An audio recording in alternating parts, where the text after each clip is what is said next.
Sometimes Forex trading is a wild and woolly place to be. That's why Hugh's here, to pose your questions to Walter, the naked Forex guy. Hugh's got questions and Walter's got the answers. Here at the Truth About FX podcast.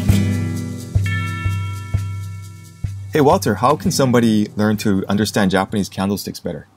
That's a really good question, Hugh. I think I can only really speak from my point of view, but the two things that have helped me the most were the Thomas Bulkowski books, which you can, and specifically the Encyclopedia of Chart Patterns. So, and I'll link that up in the show notes. But I think, I found some of the books on Japanese candlestick patterns to be, quite honestly, they were unreliable. What I found was that when I tested those patterns in Forex Tester, they just didn't work. So I'll give you an example. So like there's the three soldiers pattern where you have, like, for example, three bullish candles in a row, really nice big, bullish candles that close up near the high. And that's supposed to be like like a trend continuation pattern or whatever. I found that to be totally worthless. I mean, maybe you can do like the opposite. And the same thing with like the little doji, where you have like this little neutral candle, like a really small candle where it opens and closes about the same spot. It looks like a little doji. Like those can be reversals or they can be trend continuation depending on the overall pattern of the candles around there. So so I don't really, unfortunately I didn't find any of the pure Japanese candlesticking resources very useful.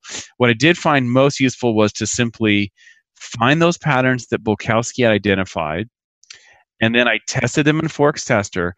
And just spending time in Forex Tester, you'll probably find some, that you'll notice. Like, for example, that happened with the Acapulco trade, and I can put a video in for you guys in the show notes on the Acapulco trade. But that's how that came about. Was I just noticed in Forex Tester, I would see this pattern over and over again. And I thought, this is going to go, it's going to go. Like, this is a trend continuation. And that's how that came about, was just seeing it happen over and over again. So that's what I would say. I say, make your own decisions and find out what works for you. But I have to say, a lot of those Japanese candlestick books are not nearly as good, at least from my point of view, as the Bulkowski books. So I would stick with the Thomas Bulkowski books.